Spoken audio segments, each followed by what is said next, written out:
Yo, what is good, everybody? It's your boy Golden Falls, Golden What If, whatever you want to call me, and I'm back. I'm back with a brand new part of What If Deku had a Phoenix Quirk. And straight off the bat, obviously, if you are enjoying this series, make sure to leave a like and subscribe. Also, comment down below. Just anything, I mean, any future suggestions, stuff like that. The likes and the comments and stuff like that tell me like if y'all are enjoying it or not. And also, really quickly, I know that the What If Deku was the shield hero just peaked over 200, or they've been over 200 likes, so that's, don't worry, it's coming out tomorrow. I'm working on it and it'll be out tomorrow, and it's going to be the same thing for that series where the goal is going to be 200 likes, and if we get it, then I'll make another episode. So yeah, but I'm gonna keep on trucking through these parts, the Phoenix Quirk and the Rengoku one as well. We'll finish those series up, and then after we're finished with those two, then we will work on a new series, because I want to clean up these series up. The series I currently have going on right now, and we'll go from there. So make sure to add suggestions below. This will only, these series will only take me so long to finish, maybe towards the end of the week, or like a little into next week, and then we'll be done with all the series basically I have going on right now. So make sure to comment down below, because I'm definitely looking out for more suggestions, all that type of stuff. Alright, enough of that. Let's just get right into the what if. I'm not going to waste any more of your time, so let's get it. Midoriya goes up stating his name and that his hero name to be the Phoenix King. Akari is next, and she states her hero name to be the Erasure hero Keshi. Midnight accepts their names, and Aizawa re-enters the classroom. When he does, he explains to everyone that starting tomorrow, everyone will be heading off to their internships. They all agree, and Midoriya is about to leave, but he is stopped by Todoroki. Midoriya, my father is sending someone to pick us up early in the morning, so just be ready. Midoriya tells him that sounds good to him, and he heads home. The next day, both Shoto and Izuku are picked up and brought to the Endeavor Agency. When they both arrive, Endeavor greets them both. Shoto, welcome, and Midoriya, good to see you here as well. Midoriya thanks him, but wonders why is he being so nice, because Todoroki made it seem like he was horrible. Endeavor then continues and basically says that Midoriya is only here to make Shoto stronger, and Midoriya begins to think, there it is. Yeah, Endeavor, that's fine with me. As long as I get to gain some experience, I really don't care. Endeavor scoffs and tells them both for the next 2 days they will be training together and sparring. Midoriya begins to think that this is a perfect time to basically try something he has been thinking about. His idea actually involves Endeavor, well, at least his fire control. Midoriya realized that he only uses One for All at 100% on top of his fire quirk or his Phoenix Quirk, and that may contribute to him losing control. During his first spar with Shoto, he started outputting fire out of his body constantly in little amounts, making some sort of cloak around him. This thin layer seemed to allow for him to basically control his fire a lot better. Not to the point where he felt going into the Phoenix mode was safe, but to the point where he knew he wouldn't become, well, like a supernova. He also helped Todoroki learn how to control his fire better as well, and creative ways of using it. Midoriya also started outputting 5% of One for All while emitting fire constantly, creating some sort of fire electrified full cowling. He felt as if he could amp the power up, but thought that it would be best to take it slow in terms of increasing his power. After training, Endeavor told them both to get ready, and they were going to Hosu City to patrol. They listen, and about 30 minutes later, they all head off. When they arrive, though, they see that the city is practically on fire. Monsters running around, and various pro heroes are trying to protect the citizens. The two of them run with Endeavor, and from a nearby street, they hear a pro hero screaming Ida's name. Both of them realize that their classmate must be in some sort of trouble. They tell Endeavor that they need to find their classmate, and he tells them to send the location to him if they need reinforcements. They both agree, and Midoriya grabs Todoroki and begins flying using his wings, and 5% of One For All, eventually coming across an alleyway where there stood the hero killer about to stab his blade into Ida. They both shoot fire at him, and he is forced to dodge out of the way. They stand in front of Ida. "What are you doing, Ida?" "Go away, this isn't your fight." Midoriya shakes his head, telling him that if this is his fight, then to stand up. Ida can't do it because of Stain's quirk, and he tells Midoriya, "Todoroki, make sure to protect Ida, let me fight." "Midoriya, are you crazy? Just trust me, okay?" Todoroki nods and moves the pro hero and Ida to the front of the alleyway. "Are you dumb, kid? Fighting me on your own? But I do commend you for trying to protect everyone." Midoriya doesn't say a word and begins blasting fire at Stain, and he continues to dodge. Stain jumps up and cuts into Midoriya, but right when he tries to lick his blood, the blood gets disintegrated. Midoriya kicks Stain away. "Oh, so the hero in training does have a plan. That was pretty impressive, kid. But let's see how much you can control, and how much control you truly have." Stain dashes in, and Midoriya continues to shoot fire, trying to keep him back. Midoriya begins to think that if he could just use more power, he could win easily. He reaches his hand out to blast fire once again, but it's not the only thing that comes out of his hand. Black whips covered in flames shoot out of his hands and wrap around Stain. Realizing that controlling these whips is not an option, he decides to follow up right after kicking Stain in the face with 10% of One For All, knocking him out cold. He screams to Todoroki, and he knows what he's asking for. Shoto freezes Stain, and Midoriya falls to the ground, trying to not activate Black Whip once again, finally getting his body to calm down. Endeavor comes around the corner and takes Stain away, and they basically decide to let Endeavor take the credit so that the kids wouldn't get into any trouble. The internships are cut short due to the incident, and they all head home.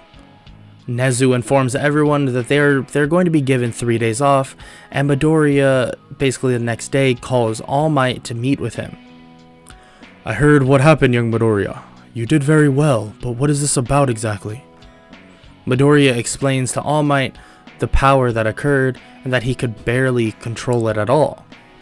All Might tells him he really isn't sure what this power is, and Midoriya begins questioning if giving him One For All was the best idea with his lack of experience with his own quirk, his Phoenix quirk. All Might reassures him that his choice in choosing him was for a reason, and to not worry, they just need to train more. Midoriya nods and tells All Might that he will see him in a couple days. After a few days pass, they head back to school, and Akari approaches Midoriya asking if he's okay and showing concern for him, and he reassures her that everything turned out fine. Aizawa walks in, shutting the class up, and begins speaking. "Okay, listen up. Unfortunately, I know cutting the internship short is rough, but now it's back to business. You all have a final exam to take, and both a written and a practical." The whole class sighs, but Aizawa tells them that they have 2 days to study and get ready. For the next 2 days, both Izuku and Akari study and get ready for the final exam. Eventually the test does come around. The class took the test and also heard rumors of the practical exam being robots, but Akari and Izuku were pretty skeptical about that. The class is sent out to the gym, and when they arrive, they are greeted by Nezu, Aizawa, and tons of the UA staff. "Hello, problem children. The test will be a little different this year. Instead of fighting, robots, you will all be fighting the teachers." All the fights are revealed, but there is one fight that they decided to make the students a 3-person team. Bakugo, Midoriya, and Akari, you'll be fighting. All Might then comes from the sky. I will be your opponent. Akari is a bit nervous, but Bakugo and Midoriya smile widely. And Midoriya for a second even forgets his feelings toward Bakugo in that moment. Akari tells them that they need to plan, and Midoriya agrees, but Bakugo isn't having it. I'll beat All Might by myself. Seriously, Kachan? You know you can't do that. Let's just work together, and you'll never have to deal with me again. Shut up, nerd. It's not even like that. Midoriya yells at him, saying that what is it like then? All he did was bring him down and told him that he couldn't be a hero because his quirk was too weak. Bakugo, out of pure reaction, tells him that he was trying to save him from himself, and if he knew that he had this type of power laying dormant, maybe he wouldn't have said the things he said. Bakugo tries walking away, but Akari grabs him with her scarf, saying that whatever is going on between them two, they can put it aside for now, and they need to figure out a way to beat All Might. Bakugo reluctantly agrees, and they begin talking about a plan. Midoriya brings up that his power is kinda in a weird spot at the moment, and it's practically uncontrollable. At max output, and Akari cuts in, saying that it's kinda like a match made in heaven because she can shut down his quirk if need be. Midoriya nods and says that he has been working on something, and combined with Bakugo, it could get them the win by knockout. But as a last resort, he can unleash his full power and, well, pray that he doesn't destroy his body. Bakugo smirks and tells them to explain how they're going to knock out All Might. Midoriya explains, and they all agree and head down to the gate as the last fight is finishing up. Their fight begins, and the large gates swing open. Akari jumps to the rooftops as Midoriya and Bakugo make their way through the streets towards All Might. As they reach him, All Might punches through the air, sending air pressure at the two of them, forcing them to dodge. Bakugo charges in at full speed, creating as much smoke as possible in front of All Might. As the smoke clears, All Might looks around to see that he's surrounded by flames. He tries to punch them away, but it's as if Midoriya is producing them constantly. Bakugo continues to blast at All Might, making his blast stronger and stronger due to basically all the heat that is being produced and all the sweat that Bakugo is doing. All Might realizes that the damage he is taking is getting a little too much to handle on top of the heat, so he tries to punch Bakugo away. As he does this though, Akari activates her quirk, and the punch is nowhere near as strong as before, allowing Bakugo basically to dodge. And as he does this, Midoriya creates a hole in the fire that Bakugo escapes from. Using the fire vortex, Midoriya begins closing it in on All Might, forcing him to try and jump out. But as he does this, Bakugo meets him up in the sky, blasting on top of him, blasting him back down. All Might lands back in the vortex as it closes completely. Bakugo continues to blast through the fire, engulfing All Might. When the fire clears, All Might is out cold. Not actually because of the damage he was taking though, because of the lack of oxygen intake. See, Midoriya knew they couldn't beat All Might with brute force, especially without his full power. But every human needs oxygen to survive, and they basically covered up their main plan using brute force. All Might wakes up, but Nezu already deems the three as the winners. All Might tells them that was one amazing plan and it was a very smart idea. They thank him and they basically all head back to where their class is waiting.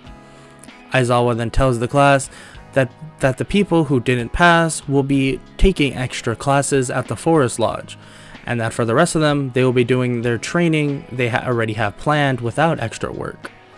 They all tell him they understand, and he tells them all to get packed and basically get ready to leave by tomorrow.